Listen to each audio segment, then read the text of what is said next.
Katekismus Besar Westminster 1647. Pertanyaan ke-34. Bagaimana perjanjian anugerah itu diselenggarakan pada masa perjanjian lama? Jawabannya, pada masa perjanjian lama, perjanjian anugerah diselenggarakan melalui janji-janji, nubuat-nubuat, kurban-kurban persembahan, sunat, hari raya Paskah, dan kias-kias serta pranata-pranata lain. Semua itu merupakan pratanda Kristus yang akan datang untuk masa itu. Hal-hal itu membangun orang-orang terpilih dalam kepercayaan kepada Mesias yang dijanjikan. Melalui Dia, mereka pun beroleh pengampunan, penuh dosa-dosa mereka, dan keselamatan kekal. Kita dapat membaca jawaban tersebut dari surat Roma 15 ayat 8, Kisah Para Rasul 3 ayat 20 dan 24, Ibrani 10 ayat 1, Roma 4 ayat 11, 1 Korintus 5 ayat 7, Ibrani 8 sampai 10, dan Ibrani 11 ayat 13, serta Galatia 3 ayat 7 sampai 9 dan ayat 14. Dari ayat-ayat yang kita dapat pelajari tersebut, kita mendapatkan pengertian tersebut dari jawaban Katekismus Besar Westminster ini. Mari kita menelusurinya satu demi satu bagian. Di dalam perjanjian anugerah itu memang sungguh nyata bagaimana janji nubuat dinyatakan Tuhan secara progresif. Sesaat setelah Adam Hawa jatuh dalam dosa, Tuhan telah menyatakan janji nubuat keselamatan yang dinyatakannya dalam Kejadian pasal 3 ayat 15.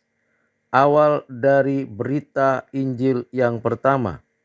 Dan tentunya janji itu dan nubuat itu juga terus secara progresif dinyatakan kepada Nuh, kepada Abraham, kepada Musa, dan juga kepada Daud, bahwa sungguh nyata perjanjian anugerah itu secara khusus diberikan kepada orang-orang khusus, terlebih melalui lambang-lambang kurban, sunat, hari raya Paskah, dan pranata religius lain.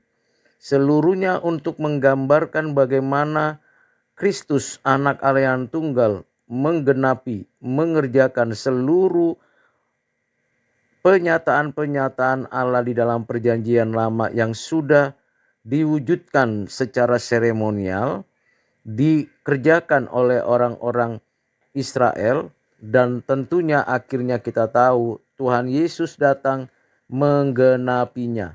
Bagaimana Ia inkarnasi, menggenapi janji dan nubuat, mengerjakan seluruh hukum Taurat tanpa salah dengan sempurna, menyerahkan dirinya sebagai korban persembahan, bahkan Ia sendiri bangkit dari kematian untuk menyatakan kemenangan atas maut, dosa, dan si jahat.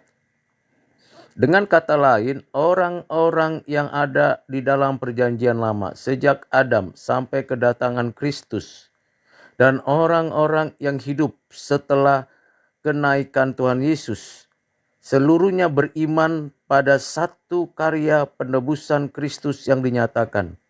Orang-orang perjanjian lama beriman akan karya kedatangan Kristus yang pertama untuk menebus. Dan orang-orang perjanjian baru dan seterusnya meyakini apa yang dikerjakan Kristus ada di dalam sejarah. Jadi setiap orang pilihan di dalam sejarah, baik yang ada di dalam kisah-kisah perjanjian lama sampai dengan kisah-kisah perjanjian baru dan akhir zaman, seluruhnya disatukan di dalam Kristus yang menerapkan perjanjian anugerah yang telah ditetapkan oleh Allah di dalam kekekalan. Dengan kata lain, kita bersyukur karena kita menerima keutuhan pengajaran tersebut, baik perjanjian lama dan perjanjian baru, dan kita menyadari sekarang bahwa memang tanpa firman, tanpa pengertian yang utuh dan karya penebusan Kristus, kita tidak mungkin memiliki keyakinan kepercayaan kepada Allah yang hidup. Dan kalaupun kita dapatkan sesuatu yang kita dapat pelajari, sepenuhnya itu karena anugerah Allah. Dan kita bersyukur karena kita beroleh pengampunan dosa penuh sekali, seutuhnya. Ketika kita masih berdosa, Allah telah mengutus anaknya, dan ketika kita masih berdosa, Kristus telah mati menebus kita. Kiranya pengajaran ini dapat bermanfaat dan diberikan kepada kita kesadaran bahwa kita disatukan di dalam Kristus dari orang-orang perjanjian lama di masa Adam sampai dengan orang-orang di masa yang akan datang sampai datangnya Kristus yang kedua kali. Kiranya Tuhan menolong dan menyertai kita untuk memahami pengajaran ini. Tuhan Yesus memberkati kita. Amin.